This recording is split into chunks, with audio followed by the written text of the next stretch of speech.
Donc là, je viens de déballer le Tomahawk. Vous pouvez voir qu'il arrive déjà monté avec les sandaux. Il est d'origine monté en poignée ergonomique pour les droitiers. Vous pouvez voir ici. Alors vous inquiétez pas, dans le kit que vous allez recevoir si vous commandez un Tomahawk, il y a de quoi la passer en gauchère, la poignée. Également dans le kit, vous allez avoir du nylon. Alors vert, c'est tout simplement un choix car l'avantage c'est qu'il est très visible. Si vous êtes de par faible visibilité, votre flèche est enraguée ou autre, l'avantage d'un nylon vert c'est très important, au moins vous le voyez, vous repérez rapidement le fil que du fil transparent. Également dedans vous pouvez voir il y a un sando avec de quoi le aider au chargement, donc je vous expliquerai ça plus tard. Mais aussi il y a de quoi monter votre fusil en tête fermée. Voilà, donc les slips sont fournis avec. Dans la vidéo, vous allez voir que également je vais adapter dessus. Enfin, je vais venir fixer un moulinet dessus. Donc voilà. Donc je vais commencer le montage. Donc voilà, donc pour commencer, je vais monter ce moulinet là. Donc il y a déjà un empruntement qui est prévu déjà d'origine sur le fusil. J'ai juste à retirer ce petit cache là. Hop, je dévisse.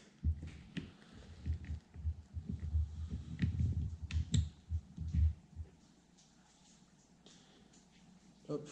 Alors, quand je démonte un fusil, quand il est neuf, il y a des petites choses que je fais attention qui sont, qui paraissent peut-être pas importantes, mais pour moi c'est quand même assez important.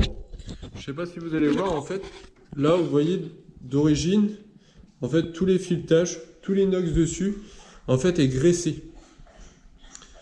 Là on peut voir qu'en fait qu'il y a de la graisse sur le filetage. Donc c'est des petits détails mais enfin que moi j'apprécie. Donc hop, je remets là. Donc là je vais venir mettre le guide fil. Vous pouvez voir ici qu'il y a déjà un emplacement qui est prévu pour mettre le guide fil. Comme sur le moulinet. Donc je vais venir le monter. Donc je démonte le moulinet avant. Hop. Tac. Voilà. Donc je viens placer comme ceci. Je récupère les vis. Et je viens visser. Hop.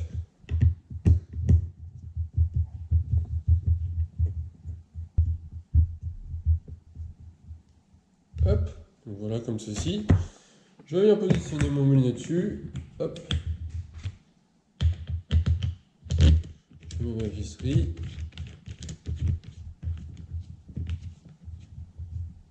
Hop. Voilà. Je viens visser. Tac, le réglage. Donc plus tard, je viendrai charger le moulinet en dynamo. L'avantage c'est que vous pouvez mettre un moulinet à grande capacité ou en petite capacité. L'adaptation est pareille, les socs sont pareils, donc c'est l'avantage. Après vous pouvez également mettre un vertical ou un horizontal sur le fusil. Donc pour le moulinet c'est fini, vous voyez c'est très simple à monter, vous pouvez faire vous-même. Donc maintenant que j'ai monté le moulinet, avant de monter la flèche, je vais profiter pour vraiment bien vous présenter le fusil. Donc je vais commencer en fait par la crosse. Donc comme vous pouvez voir, c'est une crosse vraiment ergonomique. Donc là, j'ai pas de gants avec moi. Enfin, j'ai pas mes gants en néoprène, mais le maintien en main est vraiment impressionnant. Voilà, vous pouvez voir ici le talon qui vient vraiment épouser vraiment la forme de la main. Et on a une très bonne tenue en main, et ce qui est, je trouve, très important maintenant sur les fusils, d'avoir une bonne poignée ergonomique, ça peut aider des fois sur le tir, parce que on sait quand on tire, admettons on est droitier, si on tient mal le fusil, en fait, lors du tir, en fait, notre bras va légèrement se décaler sur la droite, et c'est comme ça des fois que certains disent oui, mais mon fusil il tire un peu sur la gauche ou mon fusil tire un peu sur la droite. Donc en fait, c'est tout simplement ça, c'est lorsque vous tirez mais en fait votre bras va légèrement se décaler sur votre droite et du coup la flèche peut partir éventuellement sur votre gauche. Donc avec une bonne poignée ergonomique comme ça, vous avez une bonne maintien en main et au moins ça permet de pallier, on va dire, à ce mouvement qu'il y a sous l'eau. Ensuite, je vais vous parler de la cassette. Donc c'est une cassette en inox, hein. L'avantage de cette cassette, bon, c'est c'est pas de la camelote. C'est une cassette qui a une résistance de 350 kg. Vous pouvez rien que voir sur le largue-fil, l'épaisseur du largue-fil. Alors il y en a qui vont dire oui, mais du coup la cassette elle va être un peu plus lourde. Oui, mais c'est du costaud. Voilà. Donc vous pouvez charger, vous pouvez mettre du sando dessus, il n'y a pas de souci, ça bouge pas. Après également là vous pouvez voir ici la sécurité. Hop, la sécurité ici. Donc vous pouvez régler la sensibilité de la sécurité tout simplement avec la vis qui se trouve ici. Donc, moi j'aime bien une sécurité dure, donc après c'est chacun fait comme il veut, ces petits réglages. Donc voilà pour la crosse. Après ensuite, je vais passer sur le fût que vous voyez ici. Donc c'est un fût en alu aéronautique, donc c'est léger et costaud. Il y en a qui vont dire oui mais ça reste de l'alu, c'est mieux le carbone et tout. Avant de critiquer, essayez et après on en reparle. À l'intérieur, je vais pas vous l'ouvrir, mais à l'intérieur en fait, on le voit pas, mais en fait ils ont disposé en fait des renforts à l'intérieur. Sur tout le long, en latéral, pour vraiment encore rigidifier encore plus le fût. Dessus, vous pouvez voir ici un guide flèche en téflon, donc là rouge, pour aller avec le fusil dans le thème. Ensuite, je vais passer au sando. Donc là, vous pouvez voir les supports pour accueillir les sandos. Ici, vous avez 4 sandos booster du coup. Donc c'est du sando S400 de Salvimar qui est rouge en 15 mm. Voilà, vous en avez 4. Ensuite, on va passer vers l'avant. Toc. Et là, on tombe sur un sando, sur 2 sandos, donc un de chaque côté, en 16 mm. Ça reste du S400, c'est toujours du S400. Voilà. Pour finir,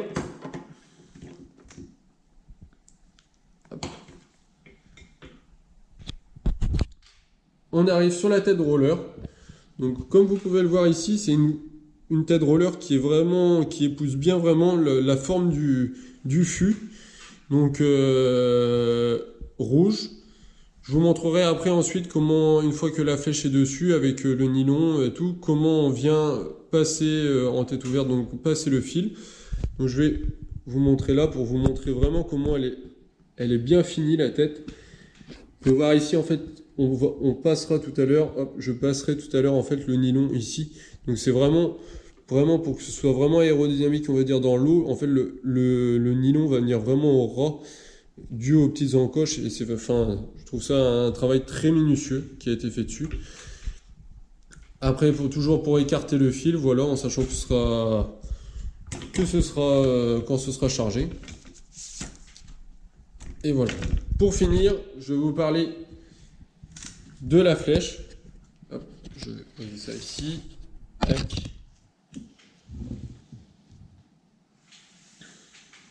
Donc la flèche made in Italy, comme le fusil, hein, Salvimar. On n'a plus rien à dire. Maintenant, on sait très bien que les Italiens font du très très bon boulot en termes de chasse sous-marine. Hein. Donc pour les fusils, il n'y a rien à dire dessus. Je voudrais quand même montrer, c'est très important, quand même, la flèche. Je vais vous montrer la finition des ergots. Hop. Donc en fait, ici, on peut voir que les ergots ont été soudés au laser. Les ergots sont vraiment, je suis désolé, ça va peut-être être un peu flou. Les ergots sont vraiment très bien finis, il n'y a pas de bavure, il n'y a rien du tout de ça, tout est bien poli et tout. Donc c'est vraiment très très propre sur la flèche. Faut pas oublier que quand même une flèche sur un fusil, c'est peut-être bien la chose la plus importante. Donc là, on a vraiment un travail mais magnifique qui est fait dessus. Beaucoup de monde ne connaissent pas, on va dire, la gamme Salvimar. L'avantage, c'est que Salvimar propose une très grande gamme de flèches. Donc pour ceux-là qui ont des fusils, qui veulent se rééquiper en flèches parce qu'ils ont tordu leur flèche ou autre. Donc voilà. L'Ardillon, voilà, que je vous montre ici. C'est vraiment un très bon travail qui est fait sur les flèches.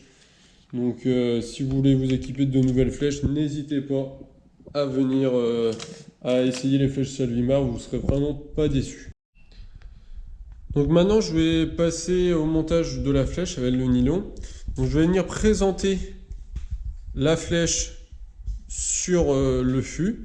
Alors pour charger la flèche, il y en a qui vont me dire ah c'est embêtant du coup. Alors la flèche en fait il faut l'incliner tout simplement pour que les ergots y passent. Alors pourquoi il faut l'incliner?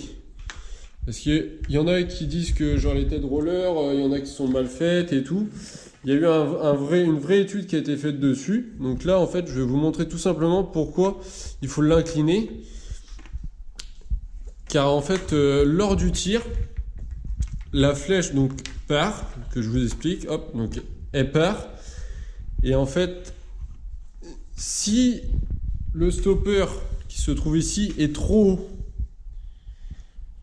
et bien en fait, lors du tir, la flèche elle va remonter. Le talon va remonter et du coup vous allez avoir un tir qui va tirer vers... La flèche va partir automatiquement vers le bas. Ça va faire rebondir sur le fût la flèche et vous aurez un tir pas précis. Sauf que là en fait, comme vous pouvez voir, le stopper a vraiment été très bien conçu. Il est pile poil à hauteur de l'ergot, de l'encoche sur l'ergot. Et regardez, la flèche, elle touche, c'est parfait. Donc en fait, ça permet un tir vraiment très précis avec ce dispositif de roller, booster là. Donc quand vous chargez, en fait, vous venez incliner pour faire passer les ergots. Et voilà. Et après, vous venez l'enclencher sur la cassette. Donc voilà, donc maintenant je vais passer au montage de la flèche avec le nylon. Donc j'ai garni mon moulinet avec du Dynéma blanc. Alors je choisis du Dynéma blanc tout simplement parce que au moins c'est très visible dans l'eau. En sachant que maintenant je chasse beaucoup dans des visibilités vraiment très réduites. Donc ça permet de tout de suite suivre le poisson et savoir où c'est que le poisson part si c'est pas un tir létal. Donc, nylon vert fluo, Dynéma blanc. Après, vous pouvez choisir d'autres, mais c'est toujours très bien de choisir du fil, on va dire, qui se voit très bien dans l'eau. Je suis pas fan on va dire, des fils foncés, des trucs comme ça. Je trouve que c'est moins facile pour repérer très rapidement, on va dire, où c'est que le poisson est parti, surtout quand la visibilité est très réduite. Donc, pour commencer, hop. Je prends mon nylon, je prends une sleeve que je viens passer comme ça, hop, voilà, et je viens le mettre dans le trou de mon dernier ergot. Alors il y en a qui font des montages vraiment très courts, on va dire, leur boucle. Bon, il y a plusieurs écoles. Moi, ce que j'aime bien faire, c'est vraiment mettre une boucle assez grande, hop, pour que ça vienne vraiment jusqu'au bout des 3 ergots de chargement. Tout simplement parce qu'au moins c'est plus facile pour charger, on n'est pas emmerdé lorsqu'on vient mettre le sando avec la sleeve, la boucle qui est juste ici, souvent on doit le décaler sur le côté. Enfin voilà, moi je fais toujours comme ça. Après, est-ce que c'est le bon? Il y a plusieurs écoles, hein.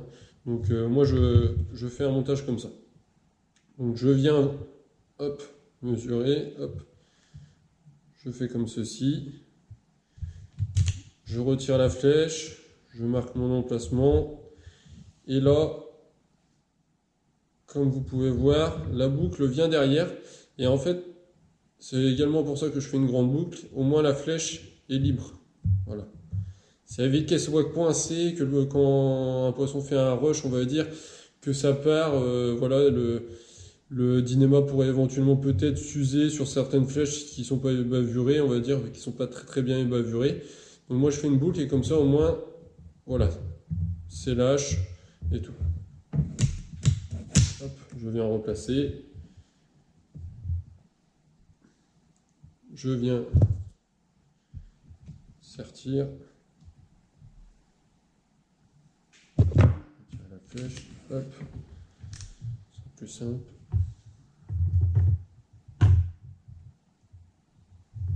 Donc je laisse, hop, avant de sortir, je vais vous montrer, je laisse un petit peu de nylon dépassé, car après je vais vous montrer ce que je fais, qui est quand même très important. Hop.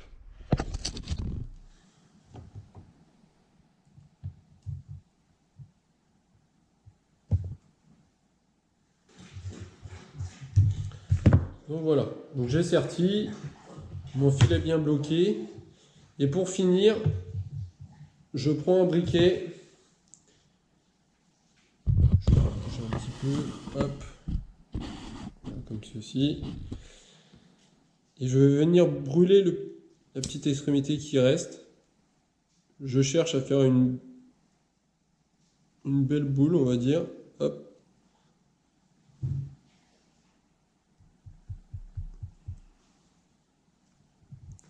Donc attention quand vous faites ça de ne pas brûler du coup le nylon de l'autre côté, sinon ça va le fragiliser.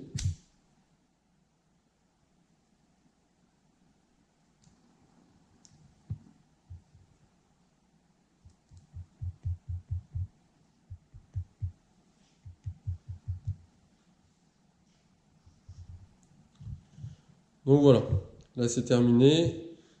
J'ai un bon plat, voilà. Alors après sur certains montages, ce que vous pouvez faire, par exemple si c'est pour chasser de la dorade, du lieu, des choses comme ça, où la chair est quand même assez fragile. Moi sur des montages comme ça pour des fusils, pour aller à la dorade ou autre, en fait ce que je viens faire c'est que je mets une gaine thermo-rétractable par-dessus. Pour vraiment qu'il n'y ait aucune accroche, on va dire, si le poisson passe sur le fil. Comme on dit, au moins la sleeve risque pas de déchirer encore plus le poisson et que vous risquez de le perdre. C'est des petits détails, mais bon. Chaque petit détail a son importance, on va dire. Donc je viens replacer ma flèche. Hop. Et là, je vais venir. Et là, je vais venir présenter mon nylon. Donc là, vous pouvez voir, j'ai mis. Je vais avoir 3 longueurs sur le fusil. Donc également, ce qui est intéressant sur ce fusil, c'est, hop, on vient placer le nylon comme ça, vraiment pour pas que quand c'est armé, que le nylon se prenne dans les sandaux. Et là pareil, je vais venir faire une boucle, je prends ma sleeve.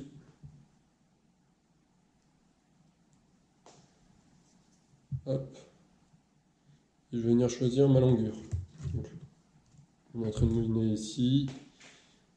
Je vais faire une boucle comme ceci. Hop.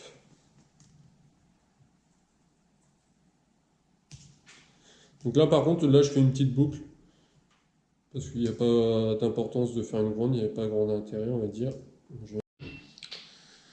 Donc maintenant que j'ai fait le montage de mon nylon, je vais venir raccorder mon nylon à mon dynéma de mon moulinet. Donc mon dynéma de mon moulinet, je le passe dans le guide fil du moulinet. Je viens également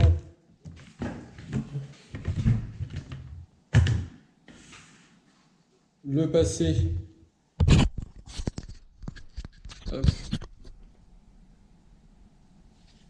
ici dans le guide fil qui est prévu pour, et je le ramène.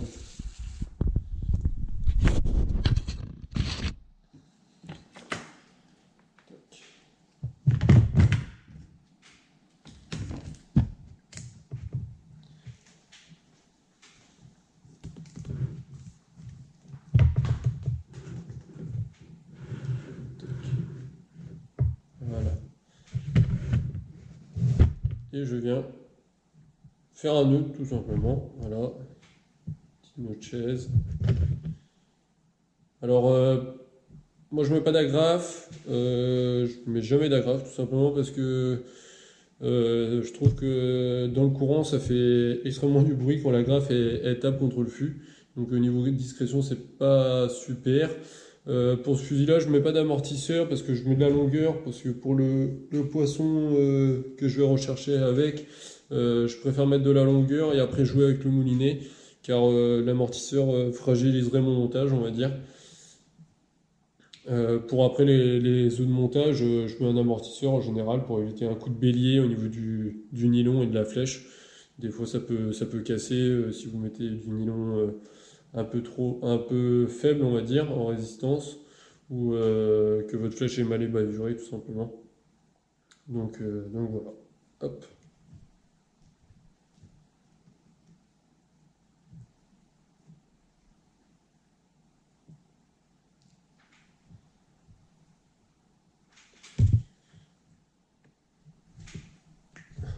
Toujours bien serré. Hop.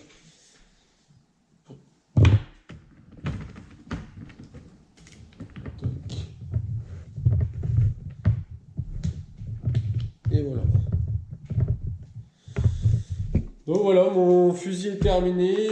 J'espère que ça vous aura servi. Hop. Donc voilà. Il n'y aura plus qu'à l'essayer maintenant. Je vous montrerai pas tout de suite l'essai, on va dire, de ce fusil en cette longueur-là. Tout simplement parce qu'avec les restrictions qu'on a, je préfère rester à la maison. D'ailleurs, je passe un petit mot. Ça sert à rien de jouer au cow-boy. Vaut mieux rester 2 semaines à la maison qu'après avoir des restrictions et qu'au final, que quand les beaux jours vont arriver, la saison, eh ben, on sera tous cloués à la maison, être obligés de rester à la maison. Donc c'est pas... Bon, certes, il y a 2 petits créneaux là cette semaine de beau temps, mais restez chez vous, restez avec votre famille. On a toujours de la bricole à faire chez nous, donc voilà. Donc j'espère que ce petit tuto vous aura servi. Bonne journée à vous et à la prochaine.